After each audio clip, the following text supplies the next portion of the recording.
Hello दोस्तों, जय मसीह की। कैसे हैं आप? आशा है आप मज़े से हैं, कुशल मंगल से हैं और परमेश्वर की आशीषों का आनंद ले रहे हैं। एक बार फिर से आपका ये भाई, आपका ये दोस्त आपके लिए एक नए वीडियो के साथ हाजिर है। और आज का विषय बहुत महत्वपूर्ण होने जा रहा है। हमने पिछले कुछ वीडियो में एंटी क्राइस्ट के बारे में देखा था, या क्रिस्ट विरोधी के बारे में देखा था, 666 के बारे में। और हमने देखा था कि वो प्रकट नहीं हो रहा है।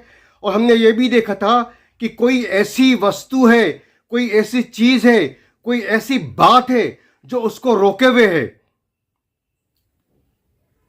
तो आज हम इसी बात पर विचार करेंगे, चर्चा करेंगे, डिस्कस करेंगे कि आखिर वो क्या चीज है, क्या बात है जो एंटी क्राइस्ट को रोके हुए प्रकट होने से। लेकिन इसके पहले कि हम आज के विषय पे आए, मैं आपको हमेशा की तरह याद दिलाना चाहूंगा कि यदि अभी तक आपने इस चैनल को सब्सक्राइब नहीं किया है और बेल आइकन क्लिक नहीं किया है तो तुरंत से सब्सक्राइब कर दें और बेल आइकन भी क्लिक कर दें। बेल आइकन को क्लिक करने का फ़ायदा ये होगा कि जब भी कोई मैं नया वीडियो अपलोड करूंगा तो उसकी सूचना आपको तुरंत मिल जाएगी और आप वो वीडियो मिस नहीं कर पाएंगे और आप हर एक वीडियो को देख सकेंगे।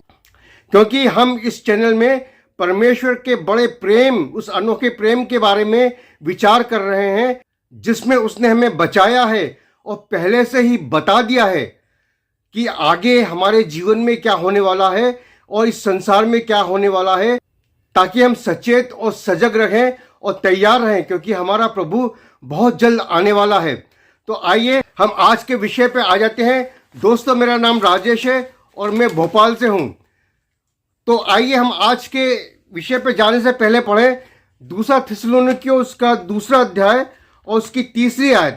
यहाँ पर इस तरह से लिखा है, किसी रीति से किसी के धोखे में ना आना, क्योंकि वह दिन ना आएगा जब तक धर्म का त्याग ना हो ले और वह पाप का पुरुष अर्थात विनाश का पुरुष प्रकट ना हो। तो बाइबल यहाँ पर हमें एंटी क्राइस्ट के बारे में बताती है।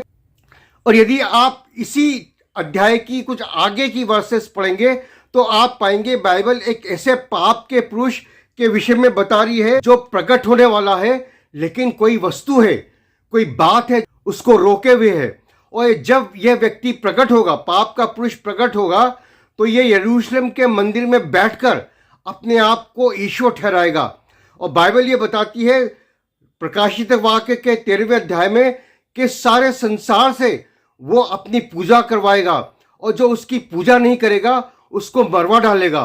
वो हरेक मनुष्य के, सारे संसार के लोगों के हाथ में या सिर में अपना एक चिन्ह या एक छाप छोड़ देगा और बिना उस छाप के कोई भी लेन देन नहीं कर सकेगा। और अजीजों, दोस्तों, उसकी पूजा या उपासना करना पड़ेगी। जो उसकी पूजा या उपासना ना करेगा वो मरवा दिया जाएगा और वो सारे संसार का शासक होगा, राजा होगा। लेकिन अभी वो प्रकट नहीं हो रहा है, क्योंकि हमने पिछले वीडियो में भी देखा था कि बाइबल बड़ी सफाई से बताती है कि पहले रैप्चर होगा या कलीसिया उठा ली जाएगी, उसके बाद ये पाप का पुरुष प्रकट होगा और ये 7 साल की संधि इजराइल से और आसपास के देशों से बांधेगा या उसको मजबूत करेगा। और इस 7 साल के खत्म होने के पहले तो आधी संधि के समय में यानी 3.5 साल बीतने पर ये यरूशलेम में आएगा और उस संधि को तोड़ देगा और मंदिर में जो बलिदान होते हैं उनका चढ़ाया जाना बंद कर देगा और अपने आप को वो परमेश्वर या ईश्वर ठहरा देगा और यहूदियों को फोर्स करेगा कि वो उसकी आराधना और उपासना करे। तो दोस्तों, बहुत खतरनाक समय आने वाला है। लेकिन मेरे और आपके पास एक आशा है, क्योंकि हमने अपना जीवन प्रभु यीशु मसीह को दिया है। हमने अपने जीवन में पापों की क्षमा को प्राप्त किया है। प्रभु यीशु मसीह हमारा उद्धार करता है, तो हम बचा लिए जाएंगे और उस आने वाले खतरनाक क्लेश और महाक्लेश या ट्रिब्यूलेशन के समय में हम लोग नहीं जाने वाले। लेकिन ऐसी क्या बात है जो इस पाप के पुरुष को रोक रही है, विनाश के पुरुष को प्रकट होने से रोक रही है? देखिए, हम 7वीं, 6वीं, 7वीं और 8वीं आयत को पढ़ते हैं। तुम उस वस्तु को जानते हो जो उसे अभी रोक रहा है कि वो अपने ही समय में प्रकट हो, क्योंकि अधर्म का भेद अभी भी कार्य करता है, पर अभी एक रोकने वाला है और जब तक वह दूर ना हो जाए वह रोके रहेगा तब वह अधर्मी प्रकट होगा जिसे प्रभु यीशु अपने मुंह की फूंक से मार डालेगा और अपने आगमन के तेज से भस्म कर देगा। तो अजीजों, बाइबल बड़ी सफाई से बता रही है कि वो विनाश का पुत्र पृथ्वी पर प्रकट होगा, लेकिन अभी कोई उसको रोकने वाला है, और जब तक वो रोकने वाला दूर ना हो जाए वो रोके रहेगा।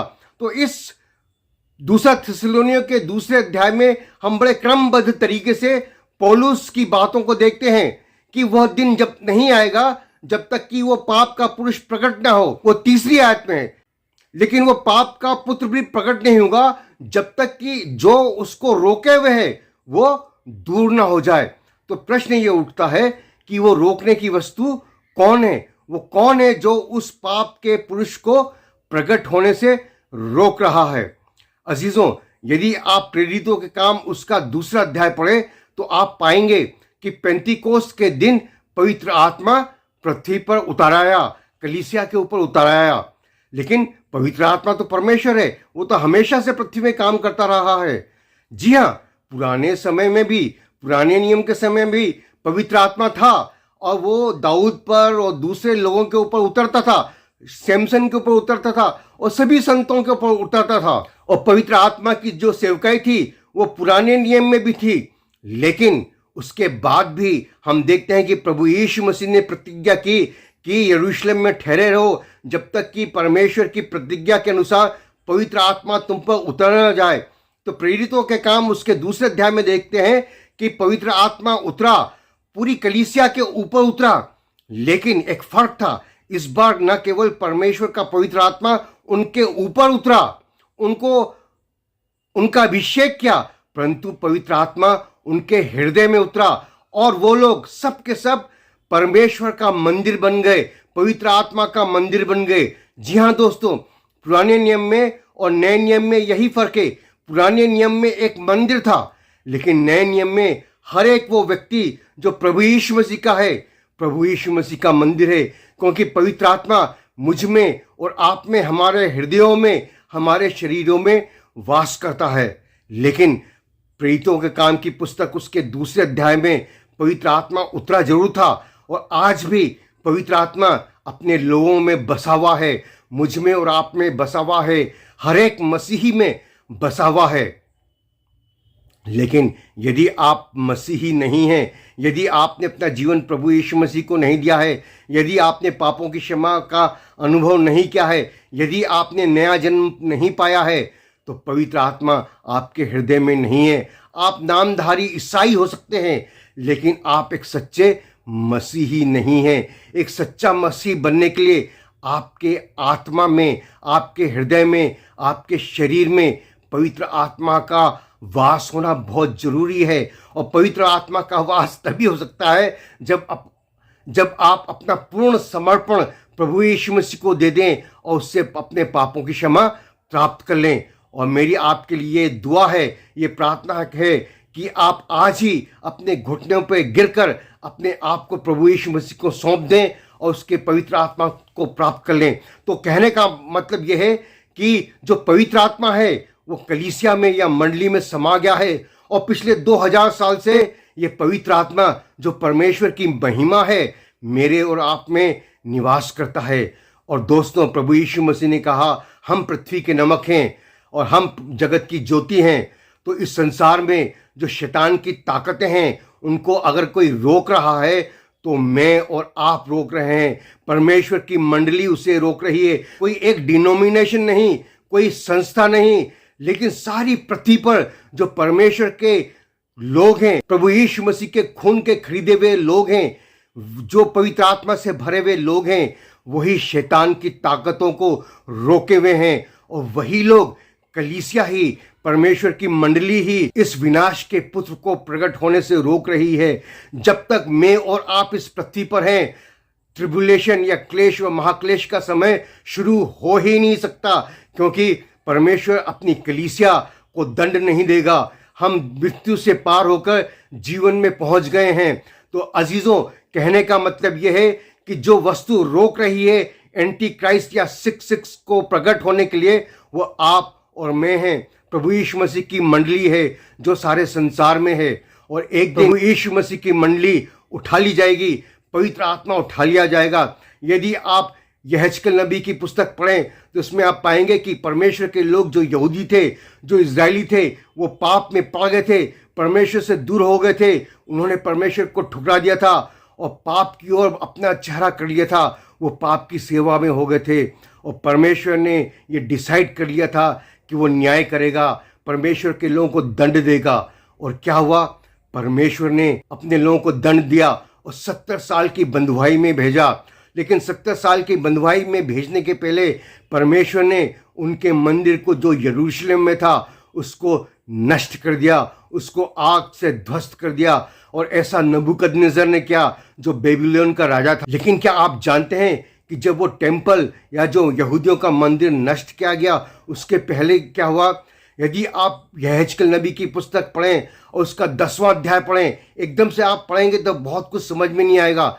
लेकिन वहाँ पर ये बड़ा स्पष्ट बयान है कि परमेश्वर की महिमा उस मंदिर से, उस पत्थरों के मंदिर से उठ गई और वहाँ से चली गई। Glory of God departed from the temple.